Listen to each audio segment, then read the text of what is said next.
आता पाहणार आहोत मराठा आरक्षणासंदर्भातल्या न्यूज टॉप 9। आज हिवाळी अधिवेशनाचा शेवटचा दिवस। मराठा आरक्षणासाठी विशेष अधिवेशन बोलवल्यानंतर आज विशेष अधिवेशनावरती चर्चा होण्याची शक्यता।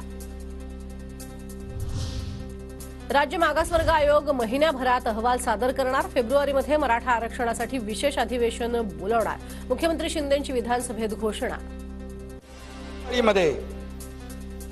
विधिमंडळाचं विशेष अधिवेशन बोलवून आवश्यकतेनुसार मराठा समाजाला आरक्षण दिलं जाईल।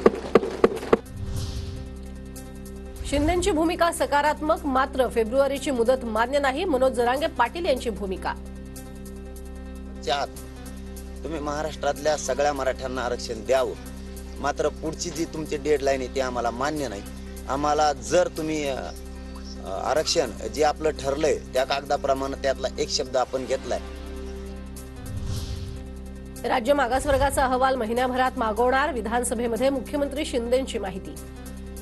राज्य मागासवर्ग आयोग महिनाभरामध्ये आपला अहवाल सादर करेल आणि त्यानंतर त्याचं अवलोकन केलं जाईल आणि त्यामध्ये अवलोकन करून मराठा समाजाला आरक्षण देण्यासाठी मी आपल्याला अध्यक्ष महोदय सांगू इच्छितो। मराठा आरक्षणावर कायदा करायचा असल्यास 24 डिसेंबरच्या आत करा। 24 तारखेच्या डेडलाईनवर जरांगे पाटील ठाम। नातलगाला निकष किंवा अटी लावून द्यायचा असेल, तू कसा नातलग, हे जर सरकारला निकष पाहिजे असतील तर कायदाच पारित करावा लागणार आहे। सरकारनं तो 24 डिसेंबरच्या आत करावा। ज्यांच्या कुणबी नोंदी सापडतील त्यांच्या रक्ताच्या नातलगांना सर्टिफिकेट, कोणाला सर्टिफिकेट दिलं जाणार याबाबत मुख्यमंत्र्यांकडून भूमिका स्पष्ट। आई ओबीसी असेल तर ती जातही मुलांना लावा। मनोज जरांगे पाटील यांची सरकारकडे नवी मागणी।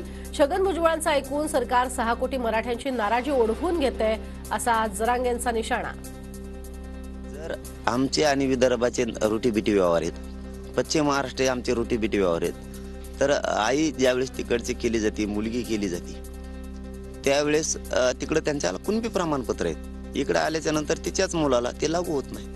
आईच्या मुलाला तिला असलेल्या आरक्षणाचा फायदा व्हावा। मनोज जरांगे पाटील यांच्या मराठा संवाद दौऱ्याला आजपासून सुरुवात। 20 ते 23 डिसेंबर दरम्यान बीड, जालना, परभणी, लातूर या जिल्ह्याचा दौरा करणार। 23 डिसेंबरला बीडमध्ये जरांगे पाटलांची इशारा सभा। मराठा आरक्षणावर मी ठाम। 23 तारखेला आंदोलनाची पुढची दिशा जाहीर करणार। मनोज जरांगे पाटील यांचा इशारा। कायदा पारित करणारी या 2 दिवसात कॅबिनेट घेऊन हे त्यांनी क्लिअर या 23 तारखेच्या 12 वाजायच्या दुपारच्या आत करावं, म्हणजे आम्हाला पुढच्या आंदोलनाची दिशा ठरवायला। जर तुम्ही हे असंच अंधारात ठेवलं तर आम्हाला 23 तारखेला आंदोलनाची दिशा जाहीर करावी लागणार।